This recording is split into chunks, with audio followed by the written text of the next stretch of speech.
Okay, I think, right, okay. I hope everyone can hear us, and I'd like to welcome you all to the second of the instalments of the RABDF Business and Policy Conference. And today we're going to be focusing on the future farming policy and trade and food standards for the UK dairy market. We have an excellent lineup of speakers today.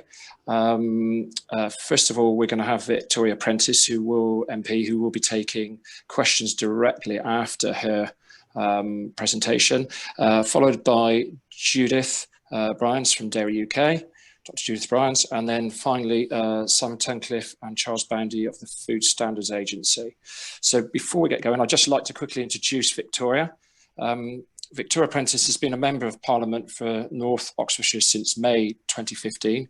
She was a member of the Justice Select Committee from 2015 until 2020 and acted as Parliamentary Private Secretary to the Leader of the House of Commons from 2017 until 2019.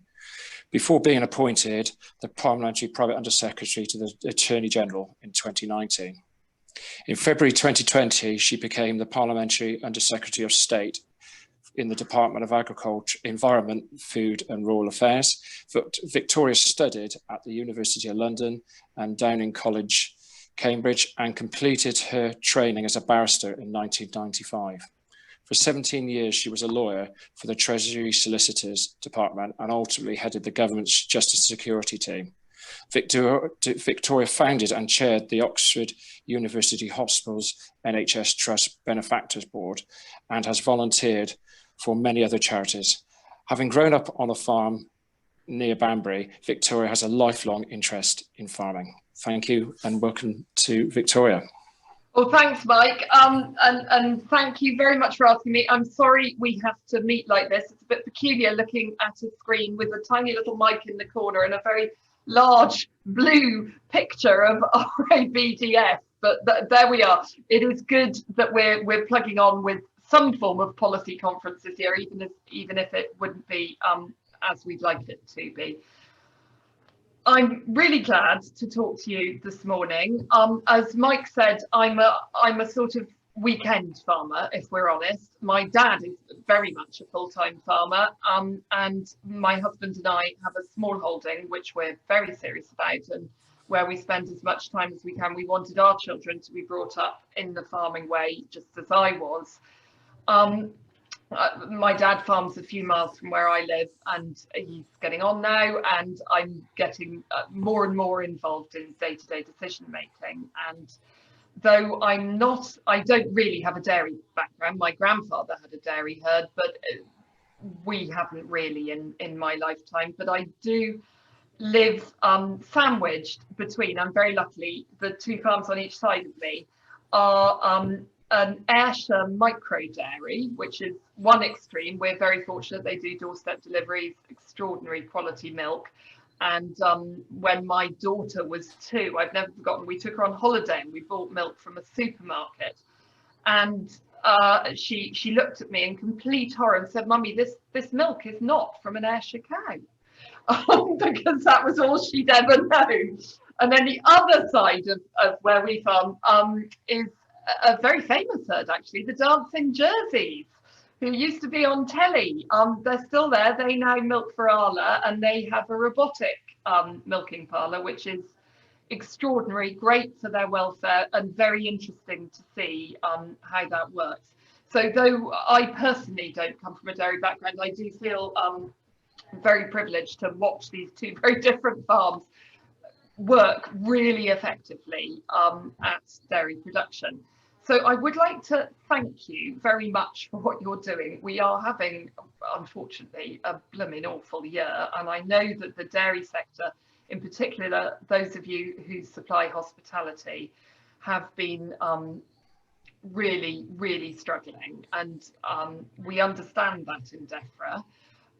I've got a presentation which I think I better read. I've been told that a bit of formal presentation is a good idea, and I hope Mike will stop me if I'm going on too long, because I very much want to have time for questions later.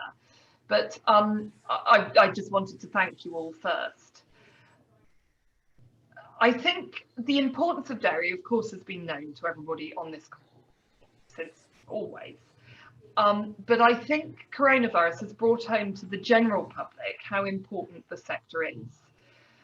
I very much appreciate how difficult coronavirus has been for large numbers of you, and I very much want to hear how it's going at the moment and your fears for the next couple of months. We're very grateful for the hard work that you've done. We took a number of steps specifically to support dairy, including temporary competition law easements and a dairy response fund, which assisted, I know, some of you with your costs. We also were very pleased to contribute funding towards the great Milk Your Moments campaign, which did drive almost immediately an increase in milk consumption. And this is an area which I'm very keen to work on in the future. We know that advertising works with this sector. We're very encouraged that the market's seen a recovery and that commodity prices have broadly regained their pre-pandemic levels. As you know, we're shaping our new agriculture policy as we leave the EU at the moment. I'm a bit distracted today because the Ag Bill, which has been my main subject of work along with dealing with the pandemic, comes back to the Commons this afternoon, and I'm just trying to answer all the questions that have come from the Lords and the opposition and get it to a place where I hope that we can finally put the Ag Bill to bed and get on with formulating our future farming policies. You will have heard, because there's been a lot of talk, which actually as a farmer I think is a good thing, about trade standards in particular in the press and from celebrity chefs and from the NFU, of course. You will have heard a lot of talk about the Ag Bill. Of course, most of it is to do with setting up a structure whereby we're going to pay farmers in the future for producing public money for public goods. The bit that's been talked about is all to do with standards of future trade agreements. If we're honest, the Common Agricultural Policy has been a sort of comfort blanket for farmers in this country for a very long time. It's meant we've got paid a certain amount. It means not necessarily in a way that's very easy to defend. 10% of farms, so large farms, receive about 50% of the money, for example. And I think that, speaking as somebody who was no Brexiteer, I really do believe that our future farming policies will deliver a better deal for British farmers. They enable us to be much more specific, much more targeted, and pay people for doing things which the general public considers to be public goods, which quite frankly is the way that we're going to keep our sector competitive going forward. The row about standards, I very much hope, is now in a good place. We are making a government amendment this afternoon which puts more parliamentary scrutiny on the trade piece, and this is definitely a step forward. What I think some people wanted us to say in primary legislation is thou shalt not import anything. Well, that's very difficult because, as you all know, we import nearly 45% of our food at the moment. Others who know a bit more wanted us to say thou shalt not import things that don't exactly meet our regulatory standards. That, again, is very difficult. While absolutely we don't want to lower our standards or undercut our farmers, it is very difficult for us to impose and then assess what is happening in third countries. So I think where we've got to is a good place. We are completely committed as a government to making sure that our standards are not lowered in future trade agreements, and we really mean that. We have a series of tools in our armoury to help us do that, including regulation, which definitely carries over, so there won't be any chlorine wash chicken, whatever the Daily Mail would have you believe, including the Food Standards Agency, who you're about to hear from, a great body, independent, absolutely keeps everybody's feet to the fire as they should, it's their job. And then we have labelling, which again I think we can do a lot more on. We'll be consulting on that later this year. Then we have this new piece, which is all to do with parliamentary scrutiny of future free trade agreements, and really getting into the nitty-gritty of whether any future agreement lowers standards. There's going to be a special report on that matter in particular. So I think today we've reached a compromise. The NFU are happy. I'm very happy. And I hope broadly that the farmers of Britain will be happy too, and we can stop talking about standards, though of course we should always be vigilant. I sound like Harry Potter. Constant vigilance is the watchword on trade standards. Of course it is, but I want us to focus now on what we're doing and the future farming policies which we're going to put in place to replace BPS and the other schemes. So on that, and I don't want to take up too much time, Mike, because I'm sure there's questions, I would just say that the Secretary of State, George Eustace, again, a proper farmer. We're very fortunate at the moment to have 4 ministerial offices in DEFRA with 4 farmers in them. I do feel we are in a place in the department where we are very much in tune with the industry, which hasn't always been the case. George will be making a big speech and further announcements about future farming later this month. I accept that people are desperate to know what the future holds. What I would say is that there will be a long, I hesitate to call it transition period because we've done that, but for future farming policy, it will be a long period of transition as we move away from payment per acre to different forms of payment. The good news is that the same amount of money has been committed by the Treasury every year of this Parliament as we've been getting under the Common Agricultural Policy. But what will change is how we pay people. So I'm very happy to take questions on that, but broadly the Secretary of State will be setting out much more detail at the end of the month. We don't imagine for 1 minute that we will get everything right initially. This is very much a learning as we go policy. Tests and trials are taking place already, and further tests and trials will carry on for the next few years. We would very much like to hear from you, both individually and as a body, on your views as to how we in DEFRA can help you better. And one final dairy specific thing that I ought to say is that I know that you have a particular interest in harnessing technology and innovation within dairy farming. There will be financial assistance to help with that. We will need, truthfully, to work with you to make sure that that's tailored in the best possible way. I should just end by saying about the dairy consultation, which I was extremely pleased to sign off on my second day in the job. It's something I have been long aware of and worried about fairness in the dairy chain. So we sought views from dairy farmers and processors across the country on whether future regulation could be used to strengthen fairness and transparency in the supply chain. We got over 800 responses. Many of you will have responded, so thank you for that. Our summary of your responses and outlining the findings from the consultation will be published in due course, and we really hope that any resulting actions we take will provide greater certainty for farmers and facilitate more transparent contractual negotiations.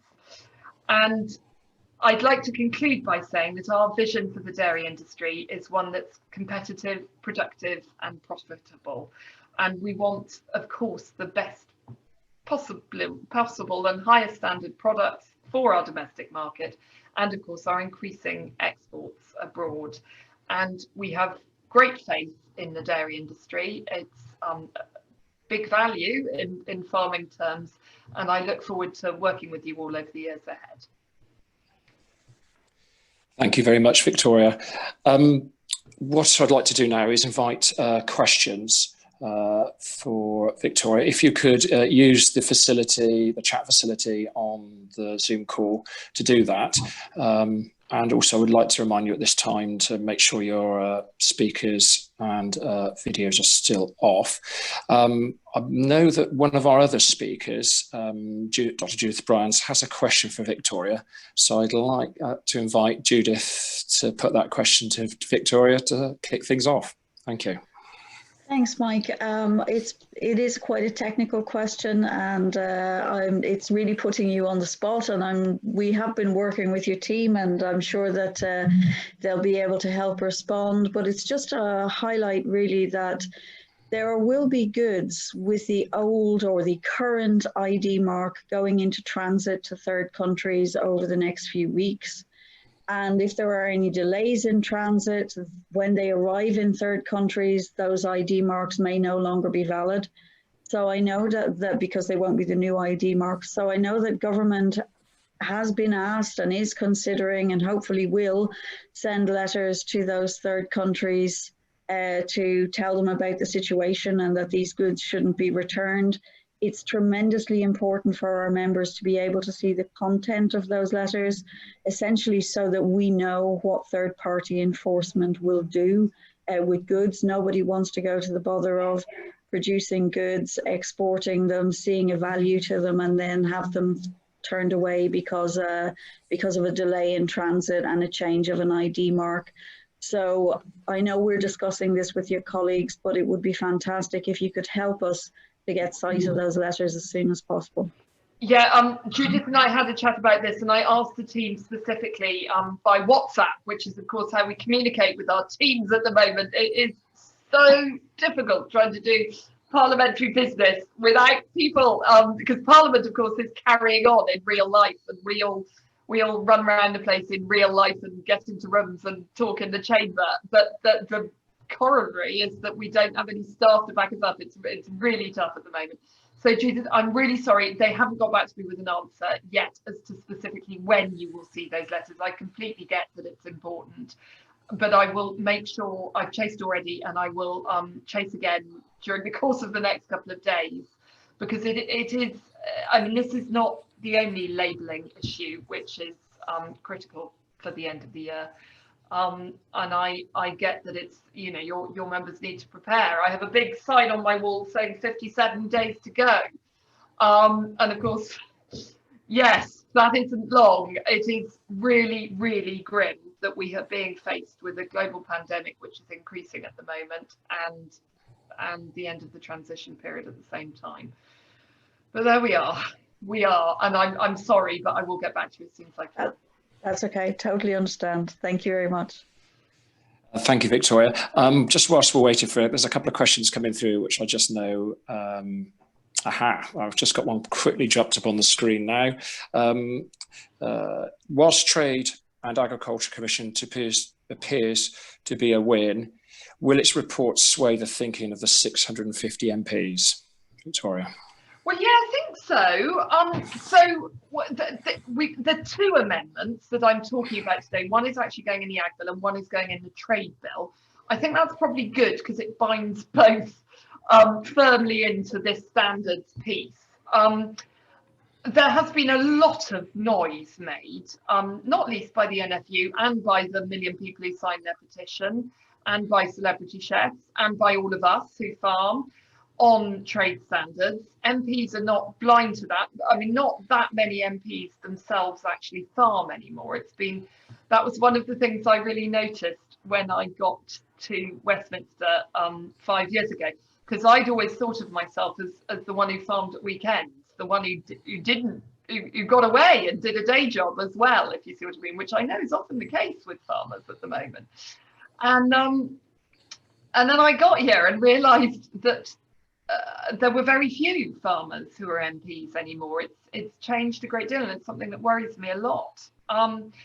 But they're not deaf to their constituents. Everybody who cares about the food they eat cares about standards, and I think MPs are very aware of that. There's also, I mean, in fact, if you think about the political rows of the last few weeks, free school meals, for example, and standards, they've all been about our products. Effectively, I mean, obviously food poverty and the pandemic are involved too, but you know, we are front and centre in MPs thinking at the moment, which, though for very sad reasons, I think is not a bad thing. I want MPs to care about what we produce. Right. Thank you. Sorry, I'm having a few computer glitches here. That question came from Rob Hitch. I've got one from myself, Victoria, actually, which came up in your presentation there, and that was on and around imports. You mentioned there that imports, you couldn't restrict imports that were at a different standard from other countries to other standards that we're going to keep. Could you reassure us that labelling will be a key part of identifying that, because I know that it is a concern for a lot of farmers and particularly the general public. Yeah, of course, we import a lot of our food at the moment. We know that, but I don't know that the general public has completely clocked that. Some of what we import is not exactly to the same standard as what we produce. It is definitely above a baseline of safety standards, which is where the chlorine wash chicken and the hormone treated beef come in, because we're definitely not having them. They're beneath our safety standards, and the FSA people will tell you better than I can about that. So there's been a lot of scaremongering about that. But what is clear is that people do care about what they eat, but they don't necessarily know all that much about it. So we're launching a consultation. We haven't been able to do it because of EU rules in the past, but we will do it at the end of this year as soon as we're allowed to, on labelling and really robust labelling. There are a lot of people, both in Parliament and outside, who will want to get involved with that, who will have views. I've heard people talk about, they want to say who's picking their food, they want to say what's producing it, where it's coming from. It may be too complicated to put everything on a label. It may be we have a red, amber, green system. We'll have to see. We are genuinely open-minded, but we recognise the importance of it. We really do. And actually, for dairy, sorry to butt in, Mike. That's all right. But for dairy, not wanting to prejudge the outcome of the dairy consultation, but my next door neighbour who produces that lovely Jersey milk might want to sell some of it to Arla and some of it directly, for example, and that may be possible in the future, the great new feature of dairy contracts. So if it is, he would want to label that very clearly as coming from these fabulous Jersey cows, who are the prettiest cows, quite frankly, and I say that as a South Devon breeder you've ever seen, and of course that would be very much part of that premium product. Excellent, thanks. I know we're getting tight on a little bit on time, Victor, and I know you've got to rush off to get to the house. Just got one final question from Andrew Branton. Do you think government will impose equivalent tariffs on imports if no deal? I still think we're going to get a deal. I'm touching every word. 57 days to go. I'm also in charge of fish, and which is why the negotiating team keeps their clubs very close to their chest, but occasionally they have to talk to me about fish, so I get a glimmer. I still think we're going to get a deal. I really hope we're going to get a deal. I think we very much want a zero tariff deal. So I'm just going to leave it with that at the moment. But Mike, my team has come back on Judith's question. I'm just getting WhatsApps, which is how we communicate with our staff these days. So we're going to release guidance by mid-November, but I'm having a meeting on this apparently tomorrow, Judith. So I can tell you that we will be able to give you an answer very shortly. I am really sorry. I mean, I really am. They know all about it and they're on it. Thank you very much. I am sorry, and I mean the question on tariffs. I mean, I know no more than any of the rest of you who read the newspapers whether we are going to get a deal, but I think we are. Thank you very much, Victoria. I know you're tight on time, and thank you for sparing the time to join us this morning and give us your thoughts. I'm sorry it's all the clunky online, but I really look forward to meeting you properly. Yeah, preferably excellent. With the cow around. Thank you very much. Okay, excellent. Bye. Okay, thanks. Right. Before we go any further, I'd just like to, again, just to thank our sponsors for today, which is Barclays for Farmers and Lely for them making this policy conference possible. Without them, we wouldn't be able to do it. Obviously, it's a very difficult and weird time we live in, and it's it's really valuable that they've been able to help us with this, so that we can bring you the quality of speakers that we are able to. Right, without any further ado, I'd just like to hand over to Dr. Judith Bryans of Dairy UK. Judith is Chief Executive of Dairy UK. She took over the running of the organisation in October 2013. And prior to that, she was Director of the Dairy Council, a position she held from 2006. In 2016, Judith was elected President of the International Dairy Federation, and after serving on the IDF board, the Science and Programme Coordination Committee, and chairing the Standing Committee on Nutrition and Health.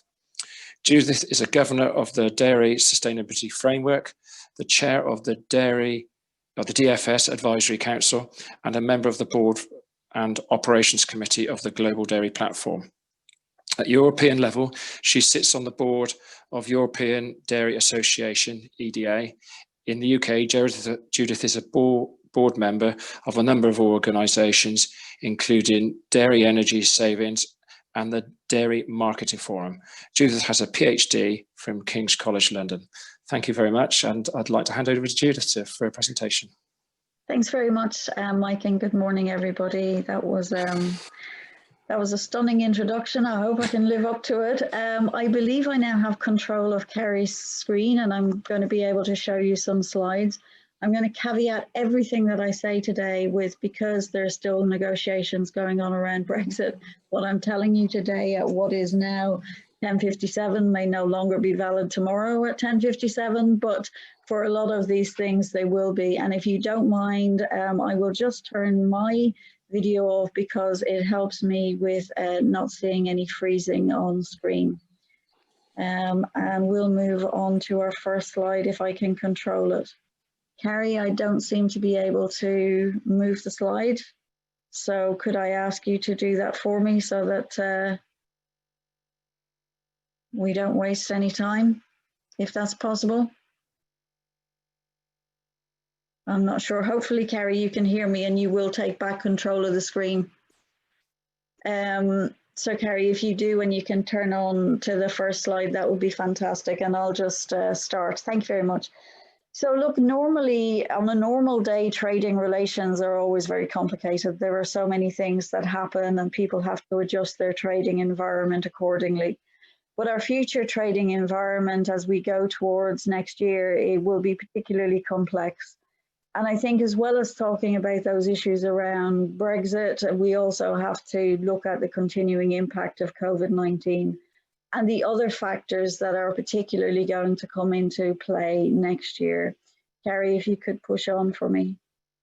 Thanks very much. So in terms of the COVID-19's current impact, of course, our members, all of you who are collecting milk and our members are processing it and getting that food out to the consumer. But I would say that just like the general public, our members are constantly dealing with outbreaks of COVID-19. And of course, there's guidance and rules in place for them to do so, and they're coping with it very well. One of the points that I would make is that consistency in advice is key. So if you're running a plant in several areas and you have an outbreak and you contact the local health team, and every measure you're taking is good for that health team and you're not required to do any more than you're already doing, that's great. And then you have an outbreak in another plant in another part of the country, and all of a sudden that health team has a different point of view. That makes your life very complicated when you're trying to make food for the whole country and potentially also for export. So one of the points that we have made is that consistency in dealing with the rules is really, really important, even if they are local rules. And appreciate we're going into a national lockdown for England tomorrow, and we have diverse systems across the whole of the UK. But in order for food to continue to go out, that is important. Now, the big unknown for all of us is how bad things will get in terms of the number of coronavirus cases over the winter and into the next year. And that will really be a big deal. because if we see absenteeism go up, then obviously people will have to adjust how they operate in order to continue to get food out. And I'm absolutely convinced that they will. It's just that we have to have contingency planning around particularly getting people tested so that plants can continue to work in an optimal way. So I'm not predicting any apocalypse here. I'm just saying that contingency in all of these things is important. And as companies grapple with different trading environments that are going to be in place next year, this is an addition on top. And I'm actually very grateful that with our colleagues in DEFRA, and I'll give a shout out to Catherine and Tom here, they have been particularly good in coming to us to ask us for data so that they can help with contingency planning before things become a problem. Harry, can you push on? Thanks very much. Okay, well, when it comes to post-transition trade, we have an awful lot of policy unknowns. We still don't know if there'll be a deal. That is the big question. I have my fingers crossed that there will be a deal, particularly because of the amount of UK export that goes into the EU and the need for a frictionless trade. And I know that's a phrase that a lot of people use, but really businesses thrive on stability. So they need to know what their trading environment is going to be. And while we still don't have full sight of that trading environment, it is continuing to add costs to businesses, because they can really only do one of two things: develop strategies for every single scenario, which incurs a lot of cost, or take a guess as to how it's going to work. And an awful lot of our members are actually working on multiple scenarios in order to keep businesses running. And in a business where the operating margin, the operating profit is less than 1%, and we know that from work that Ernst & Young have done for us in the last few months, then obviously the businesses really can't be absorbing huge amount more cost. So we're very grateful that a lot of the technical issues, which have been a problem over the last few months, have now been addressed, and we've been working with colleagues in DEFRA and FSA and other government departments actually on that. But there's still quite a lot of uncertainty. There's a lot of uncertainty around the implementation of the Northern Ireland Protocol. And we do appreciate that while the negotiations are on, maybe we're not be able to get the kind of detail we want, but at the same time, there are only a few weeks left of transition. So the sooner we can get sight of detail, the more prepared businesses will be. And then in terms of Northern Ireland as well, there are concerns around preventing imports entering through the back door, and people worry about trade distortion unless they actually see sight of how things are going to work. And we're also looking at the level and disruption of trade. So the level of disruption and potentially the duration of the disruption to trade. Question that I asked the Minister earlier on is one that is preoccupying our minds. The other thing that is preoccupying our minds is how to get goods out.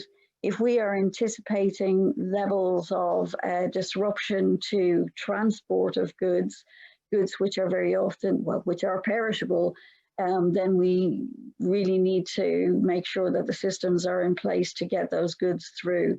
And in fact, I was delighted that at the recent Dairy APPG meeting, where this particular issue was brought up about the fact that dairy is perishable and we need to be able to get it through, that the APPG are considering writing a letter to the Cabinet Office to ask them to do just that. So I'm very happy to hear that.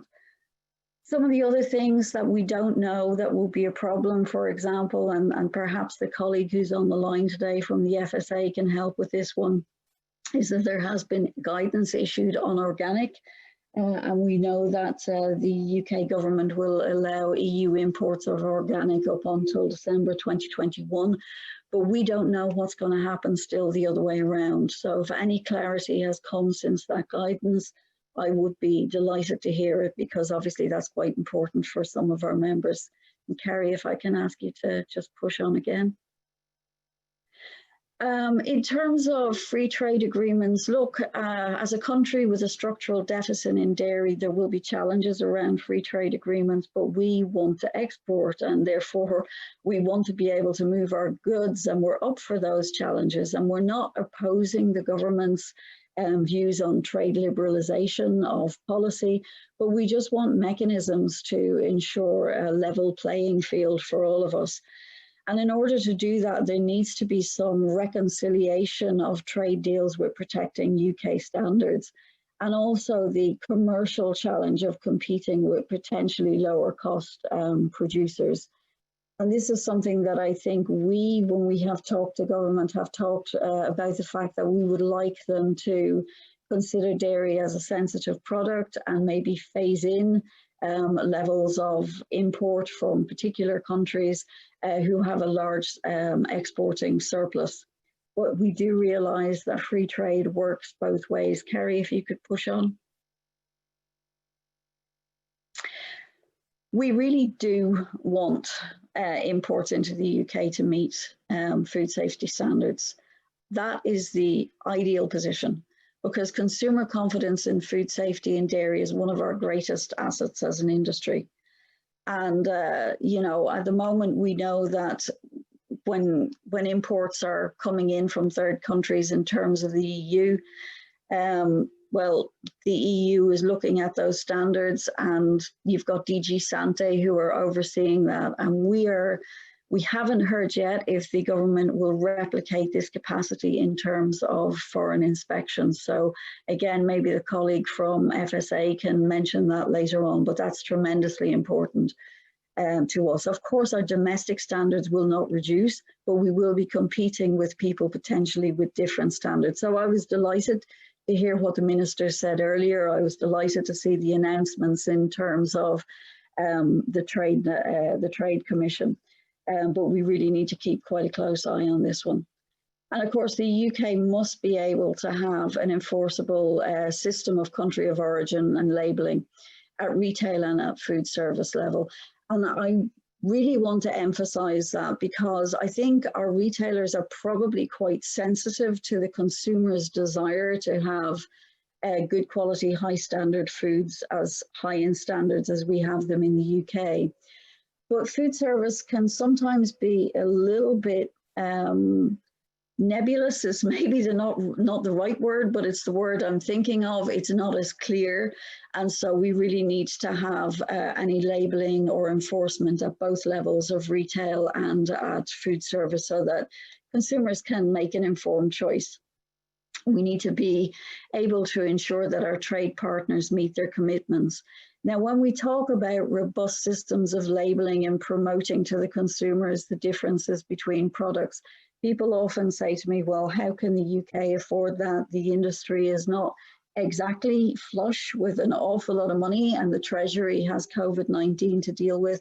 But I think we can actually learn from some of the people that we're trying to do trade deals with. So if I look at the US, if I'm exporting cheese to the US, they have an import assessment program. And as part of that program, the USDA takes some money, which then goes to the national dairy councils in the USA, to Dairy Management Inc. and to other organizations. And they can do research with that, and they can do promotion with that. And of course, they have to be a qualifying organization. But, and I'm not saying that the UK should adopt that system, but I think there are ways of funding this sort of thing that could be looked at and learned from other countries. Kerry, if you could push on. So free trade really does work both ways. If we want to be able to export, we have to realise that people are going to send their product from, you know, to the UK.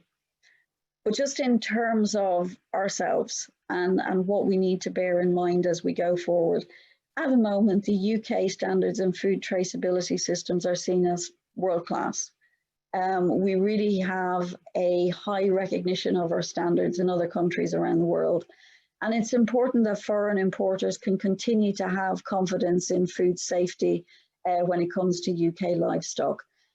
And there are a number of us who will remember how long it took the livestock industry to recover from issues around BSE. And really what was learned from those types of crisis and what was put in place were some excellent traceability systems and food standards. And it's really important for us as we go forward, and there's pressure on finance from government for various reasons, that the relevant agencies who look after us as an industry as a whole are properly resourced so that they can continue to do a really good job for us. And I also think that we need to just take a moment and consider inward inspections. If we're going to export and do free trade deals, those governments will want to inwardly inspect the UK to make sure that we meet their quality standards. And at the moment, it is a little bit of a patchy system, and I think that our colleagues in DEFRA need to be properly resourced to do it. And I know that AHDB in terms of meat do a great job, and we have looked after some of the inspections in the past, but I certainly know that I'm keen to talk to our colleagues at AHDB around how we can support the government in terms of those inward missions, but government itself has to be resourced through DEFRA in order to deal with the requests that will come in from foreign governments. Gary, if you can push on. Thank you. Now, look, I haven't covered absolutely everything that I could have covered because this is an enormous topic, but rather than going into the ins and outs of every tiny little bit to do with Brexit, I also wanted to put some add-ons in here to our trading environment. The government has aspirations, big aspirations around the environment, and so it should. So should we all have big aspirations around the environment, both for our consumers at home, for our consumers abroad, and for the planet in general. And in dairy, we are doing a lot internationally. And I know that Brian Lindsay from the DSF is on the line, and Brian does an excellent job in terms of trying to gather all of the data from around the world to show dairy's continuous improvement. And this year, the UK, as the dairy roadmap with ourselves, AHDB and the NFU, joined the DSF as an aggregating member. Before we had membership, but we have stepped up the level. And we have a roadmap, and it's a very successful roadmap. It's one of the most successful cross-industry initiatives that we have had in many, many years. And we are one of the few roadmaps started within DEFRA with the industry that has remained in place and has done great things. So we mustn't do that down, and we're trying to evolve it at the moment so that we can show continuous improvement. Next year, we're going to have the Food Systems Summit, which will be hosted by the UN, which aims to get the world on track to meet the Sustainable Development Goals. And we'll look at access to safe and nutritious foods. It will look at how we produce and consume foods. It will look at nature positive environment. It will look at equitable livelihoods, and it will look at resilience. And this is not a small little conference. This is a huge movement to change food into the future. And the UK government, like every other government that's part of the UN system, will make commitments on sustainability as part of that. And of course they should. We just need to know what they are so that we know how they fit into our trading environment. There are so many other environment initiatives. We have the Environment Bill, we have the National Food Strategy, we have the Climate Change Committee, we have all of the various consultations and pieces of regulation around plastics, declaring on deforestation, all of these things which are hugely important. And as a sector, we're not running away from them because we are a responsible sector. However, one thing that really annoys the industry is when it's misrepresented. And I think it really annoys our farmers when they're misrepresented in terms of their environmental impact. And although we need to talk about the UK in the context of the world, because we are part of the world, policy can't be driven by data on global averages. The UK needs to be judged on UK relevant data, and we have to have that data and we have to be judged by it. There is no point in saying, this is the global average. in countries which have entirely different systems to us, therefore we're going to impose X on the UK. So we need a collaborative approach with government on this, and we need to be really transparent in telling them our story so that they can understand, because as you well know, if you pick up any newspaper, our consumers are seeing some very skewed and biased views at times. Food security is relevant. It's highly relevant. That it may seem so obvious, but I think this year COVID-19 has really demonstrated the importance of dairy products and the importance of the fact that, you know, the consumer worries tremendously about food. They worry about being able to get access to food. And so we can produce very good quality dairy products in this country. We are part of the UK's food security system, and that really needs to be recognised. We're very good at producing dairy here. Kerry, if you can pass on. So I think I've talked for quite a long time, so I've come to my last slide, and I'm sorry if I've gone a couple of minutes over to the next speaker. I tried to keep it concise, but I just want to reinforce the fact that we are essential to food security.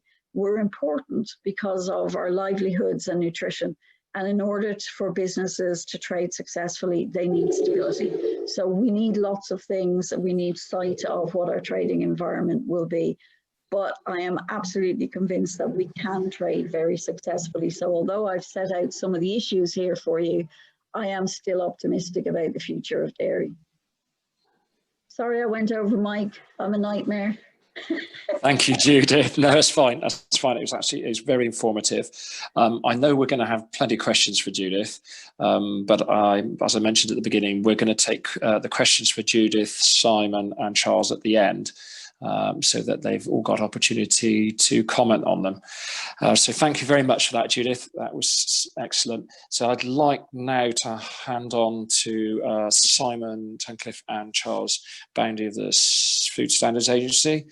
Just a quick bio on both of them. Simon joined the Food Standards Agency in June 2020 as Head of Field Operations.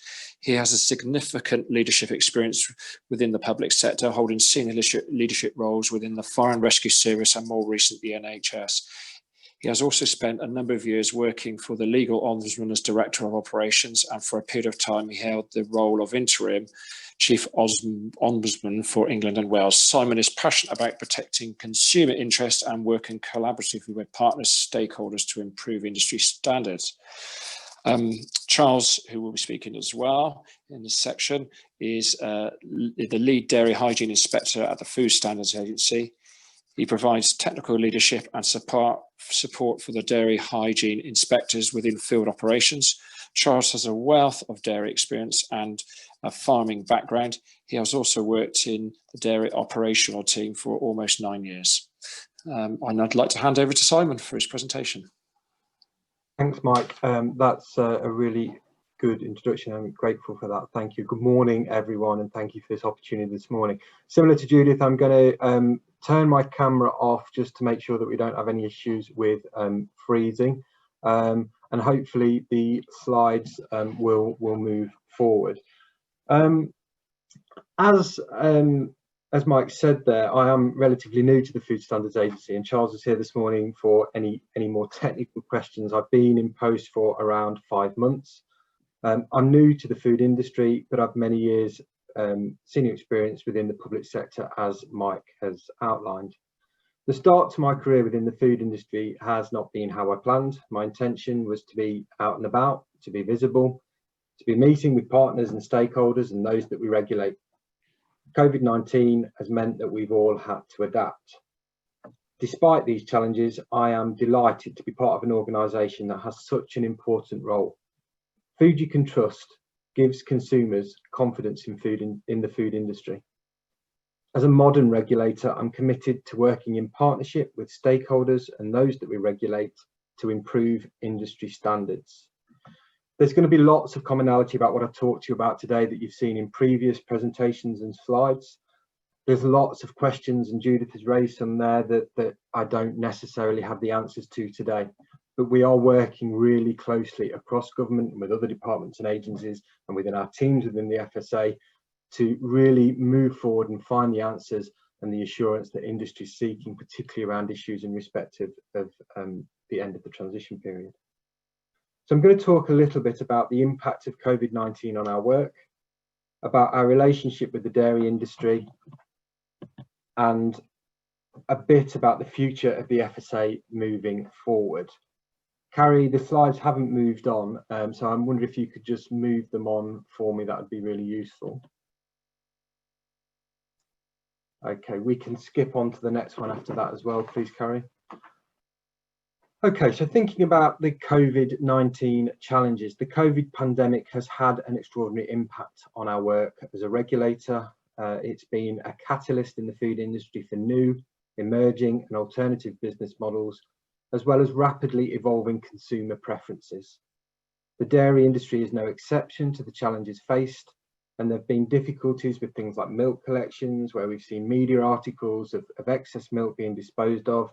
There's been social media posts offering locals to come and help themselves to milk, and many of you will be aware that there are restrictions around that and issues around illegal sales, as raw unpasteurised milk is a high risk product. As a regulator, it's important that we keep pace with these changes in order to understand and manage the risks that they present to consumers. We've worked collaboratively with partners and stakeholders, including NFU, Dairy UK, Raw Milk Producers Association and RABDF, to develop and share communication lines for farmers to make them aware of the public health risks and the possible legal implications of their actions. What we've seen throughout COVID is that consumer habits have changed. We've seen an increase in diversification from farmers as a result of consumer preference to shop locally, selling raw drinking milk, pasteurising their own milk for sale locally, selling milk products such as ice cream or cheese, and more farm shops with a range of products such as bread or meat. These new business models can bring about new risks, and it's important as a regulator that we are agile to respond to these. If you could move us forward, Carrie, please. So what has this meant for us as an agency? Well, we know that teams across government and in many other industries, and we've heard a lot this morning already, have been stretched as a result of the pandemic and the ever-growing list of demands linked to COVID-19. We are all faced with extremely challenging decisions about priorities in a fast-moving and resource-constrained environment. Food you can trust is not just something that consumers want and need, it's a valuable asset for the reputation of the UK, and therefore it's important that we make the right decisions to ensure that we continue to maintain public health protection and compliance with regulatory and legal standards. We have to protect people's plates. We have to make the right decisions, and we have to ensure that we have the right regulatory resources in place. We must challenge ourselves to think differently about how we undertake our work, to ensure that we maintain a balance between regulatory compliance and the health, safety and well-being of our staff and those that we regulate. At the height of the pandemic, dairy premises were risk assessed and inspections continued at high-risk premises only. This meant we inspected around 150 raw drinking milk premises during this time. All of our visits are now announced, and this is to ensure that we're able to achieve appropriate measures of safety and effective control measures to maintain the safety of our staff and, as I say, those that we regulate. Prior to COVID-19, all of our visits were unannounced. We continue to look for opportunities to work collaboratively with partners and stakeholders. We've worked with Red Tractor Farm Assurance to ensure standards can be maintained, assessing lower risk premises remotely and increasing the frequency of virtual meetings to discuss and monitor results. We're also working more closely with local authorities to ensure that different enforcement aspects are captured as diversification increases. Current routine inspections of high and low risk sites are being completed in England only, but as we know, the situation is changing rapidly. As this happens, our systems and processes are constantly reviewed and we adapt as government guidance changes. We continue and will continue to announce our inspections before they're completed, and this will help to ensure appropriate controls are discussed and in place beforehand. If you could move us forward, please, Carrie. We're always interested in thoughts from industry, and we are proud of the relationships that we've established with the dairy industry. We believe that we maintain an effective balance of regulation and collaboration, but we're not complacent, and we're always keen to hear what more you want from us, how we can improve, and what we can do better. Earlier this year, we commissioned an independent survey of industry, which was undertaken by a company called 2CV Community Research, conducted through a series of telephone interviews. As part of this research, we canvassed dairy food business operators as part of a wider survey to gather their thoughts on the FSA. 200 dairy food business operators were surveyed nationally, and I thank those that took part in that survey and supported us in that work. The headlines from that survey are excellent, and we're really, really pleased, and there's just some key facts there on the slide that you will see. 76% said their overall experience was very good. Nearly everybody said that their views on the FSA either stayed the same or improved over a period of time. 77% were either clear or very clear on our overall purpose, and 3/4 were satisfied or very satisfied with the communication from the FSA. As I said, we're really pleased with these results. This is the first time that we've undertaken this research and engagement with the industry in this way, and the data provides us with a real baseline to move forward. It's our intention to undertake the same research in coming years in order to draw comparisons, and this will help to inform our plans and ways of working as we move forward. History has shown us that in general, we are able to gain compliance with legal requirements informally, with dairy food business operators working with us to comply without the need for formal enforcement, and compliance levels have remained broadly static since 2017. If you could move us forward, please, Karen.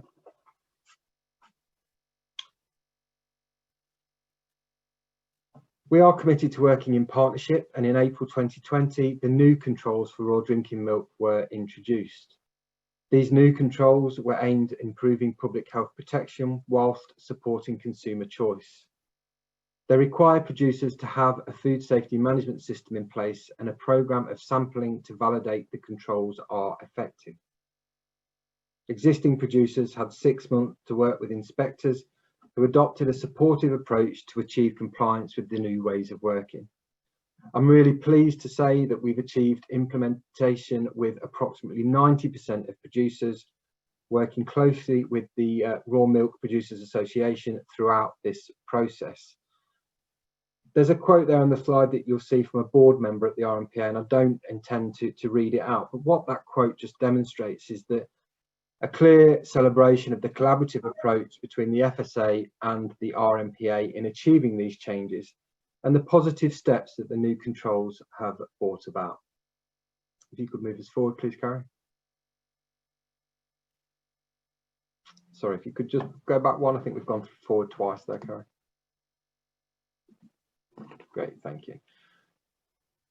Looking forward, we continue the journey of collaboration, and we are working with Dairy UK to improve our understanding and reporting of antibiotic levels in milk. We aim to achieve more timely reporting direct from national milk laboratories, with reporting weekly instead of monthly, which really allows for more timely investigation to take place on farms. We've invested in training for our dairy inspection team, who have completed the Milkshaw training, and as a result of all of this, reports of antibiotics detected in milk have almost halved. If you could move us forward, please, Karen.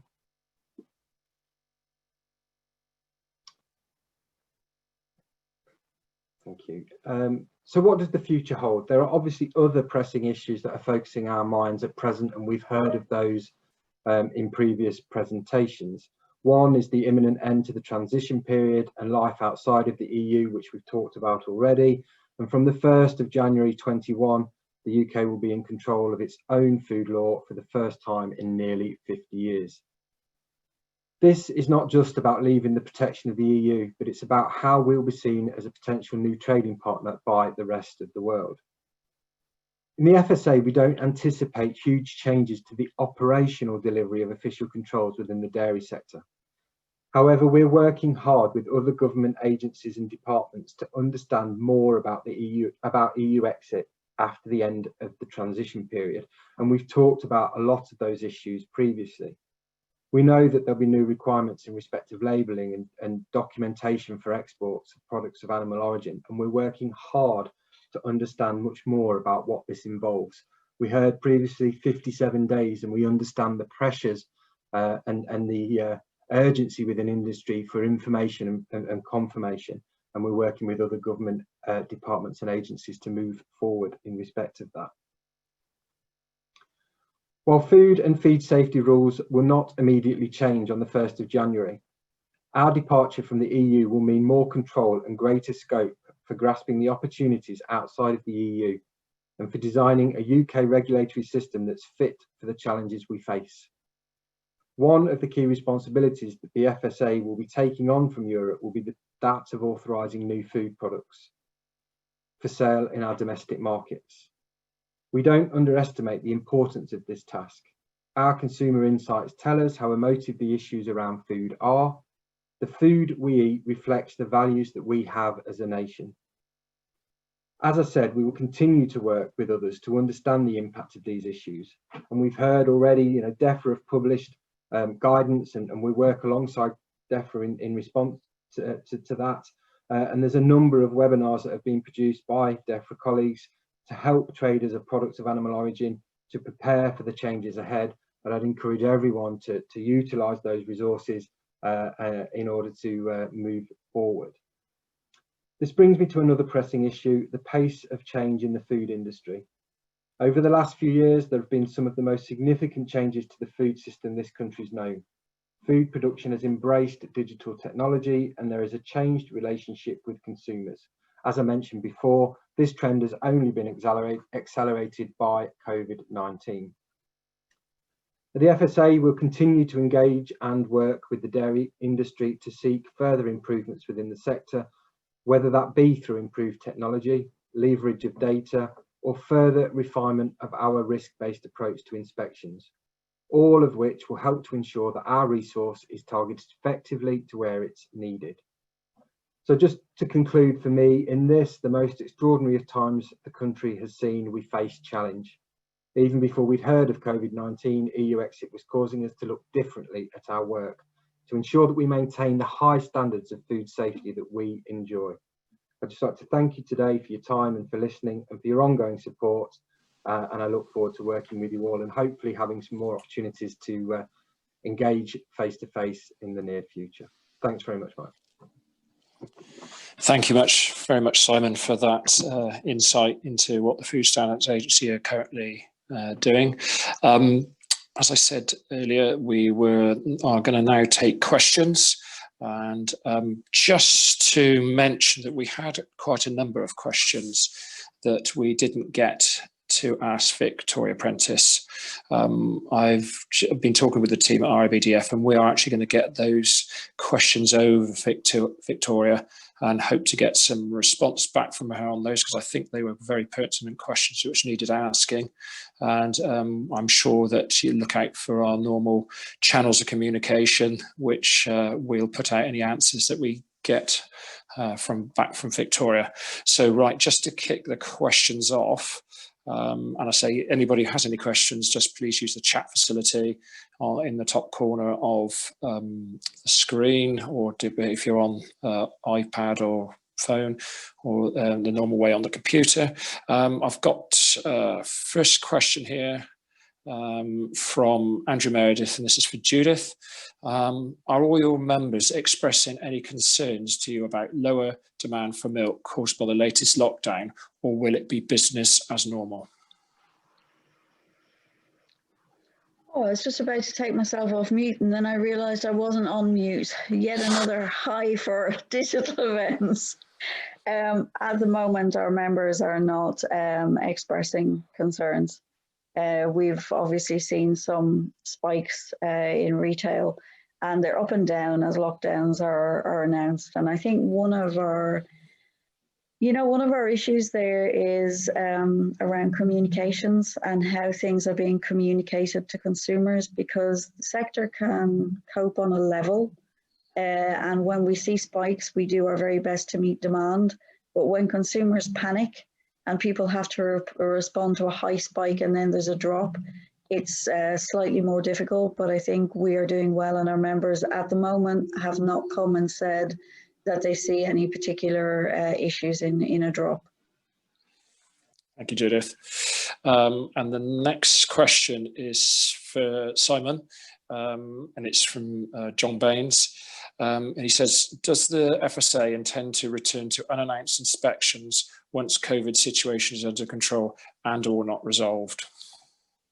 I think the thing with that is, you know, the overriding answer is yes, that's our intention. But obviously what we understand and expect is that COVID is here for the foreseeable future, and we need to be able to respond and adapt to our ways of working. As I said in my speech, it's important that we change as guidance changes, and as government issue new guidance, we react accordingly.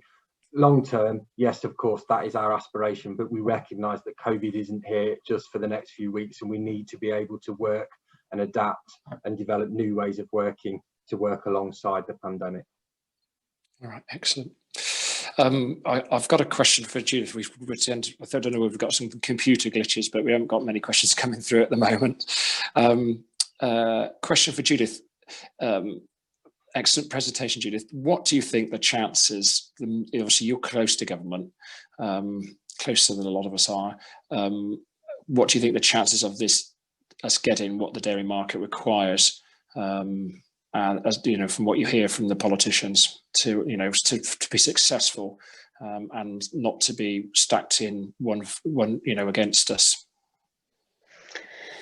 I actually think there's quite a lot of support for the dairy sector, and I know that you guys are at RABDF are involved in the dairy APPG with us, and we've had meetings recently, and you can feel the support from ministers for the dairy sector going forward. In terms of our colleagues working in different government departments, they have a massive job juggling all of the things that are coming the way on top of COVID-19. And time is moving on so quickly. And I think one of their issues is that none of us could have anticipated all of the questions before they started arising. And it's been really hard for them to move as quickly as we're asking them questions, because with the best will in the world, they're not just hearing it from us, they're hearing it from everybody. But obviously it gets to a point where the industry, in order to operate, needs to have the answers. And the government departments, in order to operate, need to know what's happening with the negotiations. But I still think, and I'm really hoping, like the minister today, that we have a deal. If I listen to my colleagues who are talking to their governments, and maybe they're off the record conversations or whatever, despite whatever we read in media, I think the conversations are still happening. And so maybe I'm being an eternal optimist. And please, if there are any journalists on the line, do not say Dr. Judith Bryans says there will be a deal, because I don't know, I don't have a crystal ball, but I am optimistic there is a deal. And I do think there's a will from the ministers and from the government departments to help the dairy sector. Thank you. I've got another question for Simon, and this is from Andrew Branson. What checks does the FSA do on imports?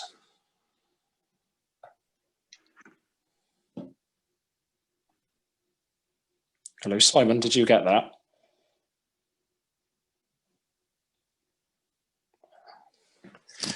Hello? Hello, Simon, can you hear me? Oh, okay. I don't think Simon can hear us. So I think unless there's any other questions coming in the next short moment, I think what I'd like to do is, oh, Simon's on mute. I've just been told. So if Simon can hear us or not, no, that's a no. Technical glitches with Zoom conferences. Love it. Keeps us all human, Mike. It does. It does. I'd like to sum up by thanking Victoria Prentis MP for her presentation. Again, thank you very much, Dr. Judith Bryans, for your presentation. That was absolutely superb, and I think it gives us a good insight to what we need as an industry, and that's at all ends of the industry supply chain, to prosper in this new world that we're looking to go into. And again, thank you to Simon for his presentation. I'd like also again to thank the sponsors who are Barclays for Farmers and Lely, and we have another follow-up to our policy conference on Friday at 10:30 a.m. Where this is going to be hosted by Oliver McIntyre from Barclays, who's Agriculture Director, and that will be a panel discussion with Gold Cup winners, past Gold Cup winners from the dairy industry. Right, I think that sums it up, and I'd like to say thank you very much to everyone, and look forward to seeing you all again. Thank you very much. Thanks, bye. Bye.